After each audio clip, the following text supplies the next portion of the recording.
Meet Max. He is a developer from South Korea and is working remotely in Chiang Mai. You will get to know why he left South Korea, how he became a digital nomad, how much he earns, and much more. So keep watching because this interview has some great life advice. My name is Varus, let's go. Okay guys, I just met Max. Max, where are you from? How old are you? I'm from South Korea and I'm 35 years old. 35 years old? Yes. You look much younger. Thanks. How long are you now traveling and working remotely? I've been both like working remotely and traveling around for about a year. Okay. Started 2022 with the resignation, with quitting from my previous job. Yeah. I started traveling around. Okay, what do you do for work? I work as a front-end engineer, the web developer. Front engineer? Front-end Engineer. front-end. Also coding? Yeah, coding. Okay. It is. Can you talk about your earnings? My earnings is it depends on the contract because my job is basically contract based, but usually it's around per month. I'd say I need to change the currency. I'm so much used to think in Korean won, so normally it's about 2,700 USD. Oh, okay, that's But good. when it's high, 3,000. Oh, Yeah, 3,000 when it's really high. How long are you now living here in Chiang Mai? For this time, I've been living here for about just 2 weeks or something. But I'm planning to stay here for about a month and a half. But then, I've been living on and off in Chiang Mai for so long, in total, about 6 months. 6 months, okay. Yeah. So it's your second time? This is actually my fourth time. Fourth time, Yeah, okay. yeah. Why did you choose Chiang Mai? Why not another city in Southeast Asia? Bangkok, Bali? Because Chiang Mai is fun. Unlike other countries, I'm not saying other countries are bad. It's just that there are certain kind of fun that you can only find in Thailand, in Chiang Mai especially. I like Thailand, but Bangkok, the life in Bangkok is very, very busy. Okay. Very busy, and you have to face with a lot of works. Your friends, your friends or your communities around you would be very busy with their work, so that they can really make a lot of time. And also, the cityscape is not really beautiful to see. The Bangkok is fun city, but I wouldn't say it's a clean city. Okay. So, but Chiang Mai is still covered with nature, just enough to make you feel better. And also, people here are much more chilled out and laid back. I made a lot of good friends in here. I prefer Chiang Mai over Bangkok. And then compared to other countries, Thailand has that mentality. They don't really compare the other people to the others, because in my country, for example, South Korea is a country where everything is compared together. So you always have to be aware how you look to the other people. So that's why the many Koreans, majority of us have this very same look, or the very same clothes, or have a very same taste. But in here, it's there are thousands of ways of living, and people are okay with it. In Korea, if you're not following, those chosen path, then people say, oh, you're not, living a good life, and you get a lot of noises from your friends. So it's not you don't really feel as if you're living your own life. It more feels as if the whole country is dictating your life.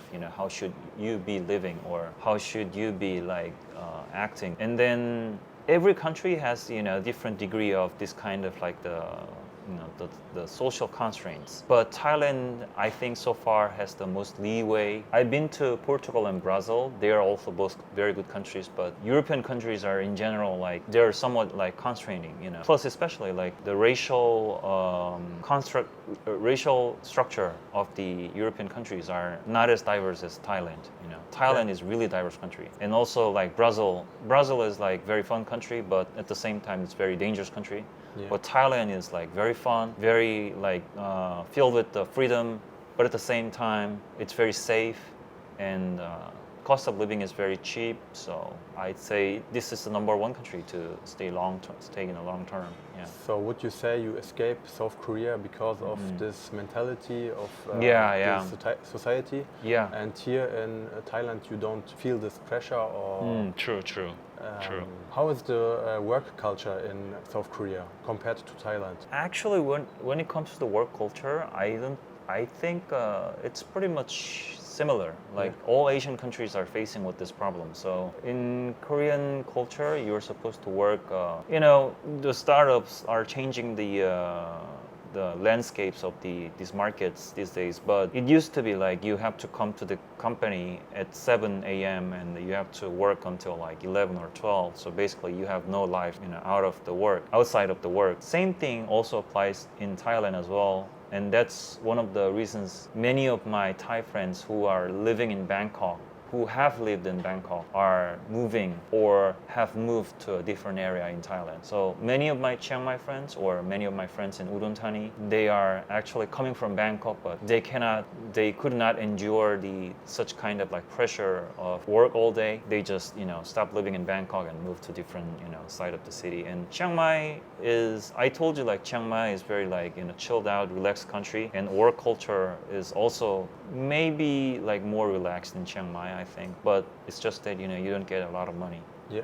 Your friends, are they also South Korean or from different countries? Normally, I'd say in Thailand, I only have Thailand friends. I have some Korean friends, but they usually just come and go, and I don't really have a long-term, Korean friends. They only stay here like, a couple of weeks or days, and they just leave. So they're not permanent friend. And also, I'm from dance community. Dance community. Yeah, I've been doing a dancing, street dance, type of a street dancing called house dance for a while. And somehow we have very small number of house dancers in Chiang Mai. Not house dancers, I mean a house dancer, and some dancers who are interested in learning house dance. So I have a more stronger bond with them than the other people. So I'd say, I'm more close to Thai people because their taste and my taste are kind of similar when it comes to the dancing, and also, like I told you, they don't judge. So it's much easier to become friends because in Korea, you will face the social structure. Like in Thailand, I think if I were a Thai person, then I would get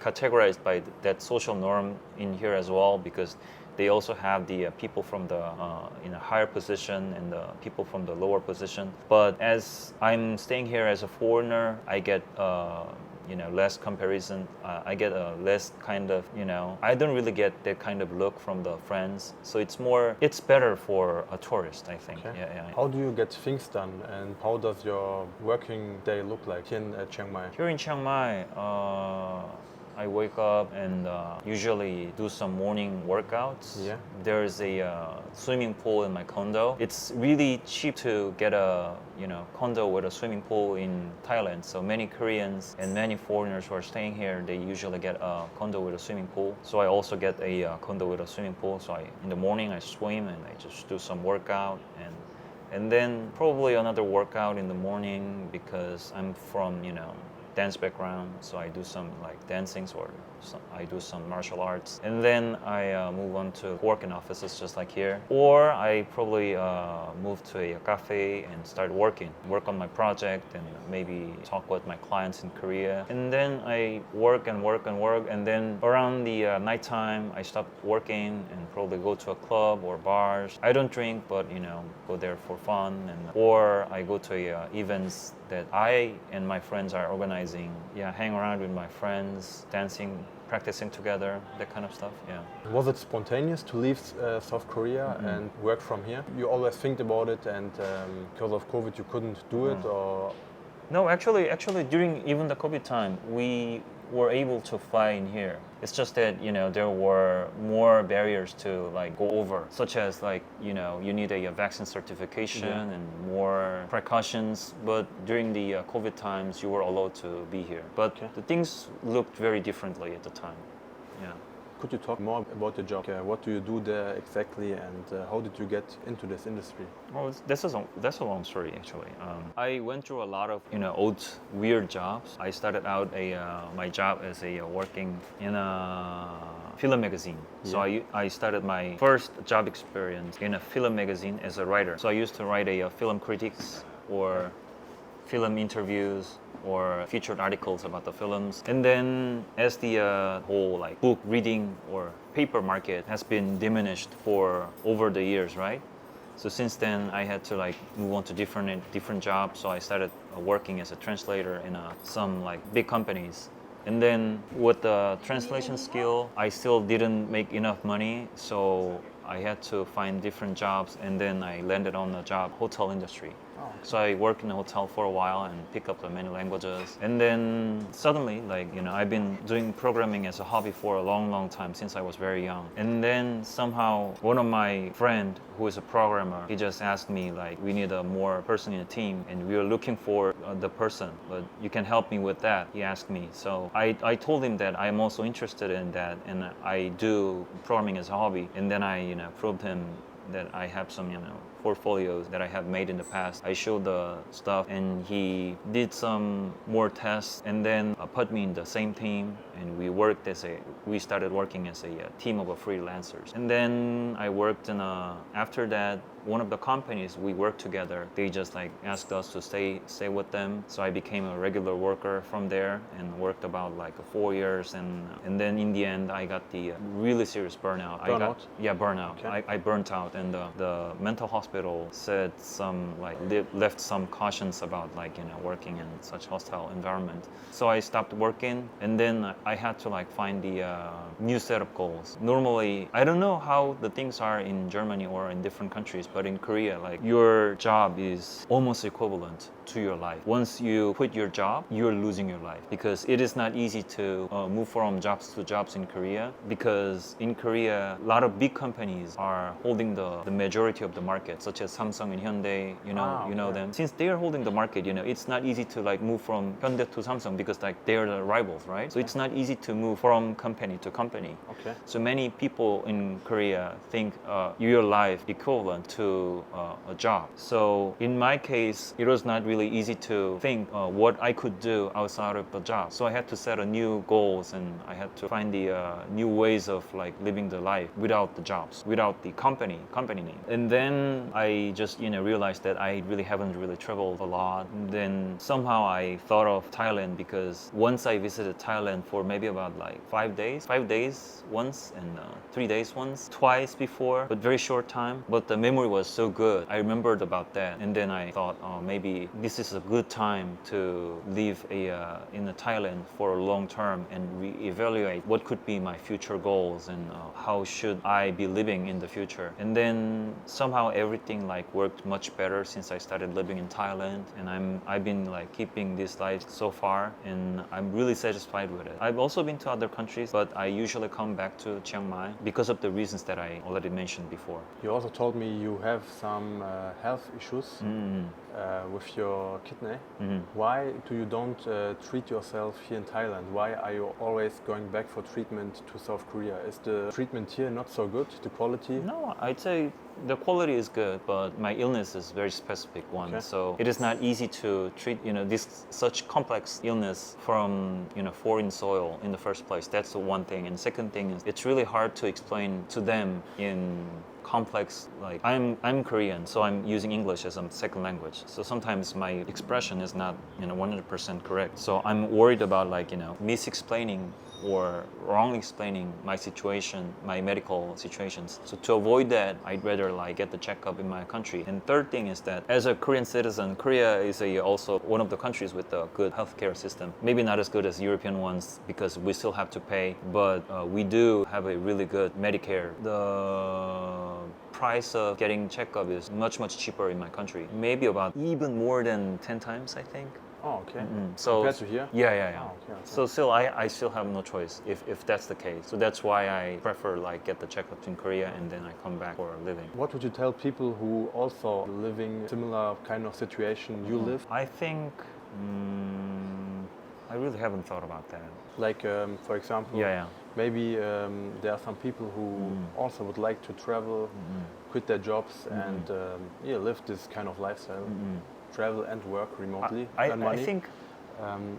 I think it's worth it because you only live once, you know, like many says. One thing is that usually people say like if you start working as a freelancer, you get a lower money and your job becomes very unstable, right? But I think in the end it's still worth because you'll be seeing the different part of the world you've never seen before, and that also includes the you'll be seeing the people with a different income and different cultural background. My Thai friends, they're earning much less than what we are making in Korea, but their life seems to be much happier because they are content with their life and their lifestyle doesn't really sometimes they do, especially like big cities, especially in a big city like Bangkok, but in here it's like everything is more relaxed and people are not getting that much pressure, so we see a lot of people with a different looking and different kind of situation, and it is totally okay to be different in here. So knowing that makes you more confident about the ways of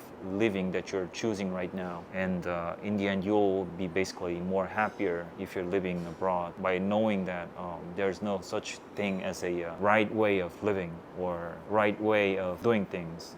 You can be always wrong, and also you'll never know what would happen in the future. In my case, just years or 2 years ago, I was like perfectly healthy, like 35 years old male. But then I suddenly found that I have a health issue that is coming from my gene, which I cannot slower the progress. I can slower progress, but I cannot really stop happening from it. So without starting traveling around and seeing the different parts of the world, I'd be just wasting my time in very small cubicle in my country. That's a very sad way of living the life. The whole world is full of joy and the new things to experience, but somehow like people living a different way. And I think that's not such a good advice. And the reason is because people like me, we can have the unpredicted disease in the future. Yeah. Two of my colleagues, by the time when I was quitting my job, they got cancer. Okay. So they didn't know it was coming, and they have worked in that company for just like me. They just worked for about like 4 or 3 years in the same company. And if we look at the memories working in the company, we only remember just sitting at the desk and working for like 10 hours, 12 hours a day, and which doesn't really make any sense. You are just wasting your life for the company, and the company is compensating you back with a very small sum of money. I think for losing very precious time of your life, what company is paying you is essentially like very small sum of money. If you look at the film called Nomadland, there's a same story. There's a really rich woman in some like nomadic tribe who are like traveling around the whole American continent, and they're living very somewhat like poor lifestyle, but they're content with their life because they're living out of their boundaries, which they have been locked in before. There's a woman, she also started like doing the nomadic lifestyle just because like one of her friends, she was a very rich woman, she and her friends, but her friends got a cancer, and her friend got the very expensive yacht, but in the end she could not use it just because she's no longer able to like sustain a life because of the cancer. So the same thing could apply for us. Like one day we can get a cancer, one day we can get an accident. So working remote or traveling around the world, whatever that decision is, if it makes you freer and makes you like look at the larger part of the world, then you should do it. Otherwise, you could be wasting your time. I wouldn't say like somebody are like content with their life, just which is dictated by the society. Somebody's are content with that, but I think most of us are healthier and happier if you're living like this. In terms of earning money, you're already coding. You can code. What would you tell people if they also would like to learn this skill? Because nowadays it's a very asked skill, and you can easily find a job with this skill. How should they learn it, and is it easy? I think learning coding is easy. but Is it worth it? it worth it. I think, yeah, it is easy because like we have a lot of materials on the internet, and that's how I got started like doing the programming when I was young. I've been to academies that teaches how to use computers and codings, but essentially they don't really help. It depends on your interest, and if you're really eager enough, you can find all the data, all the infos on the internet, and it's kind of easy to access these days. If you want a work, then you should definitely try learn JavaScript or TypeScript, because with that you have the most wide choices of the job, and you will always get I mean, it is easier to replace the people who are working in TypeScript or JavaScript, but at the same time you can easily like move into newer jobs as well. Okay. What I think Python is also like coming on second if in that time. Okay guys, the memory card is full. Thank you very much for the interview. Thank you for your time.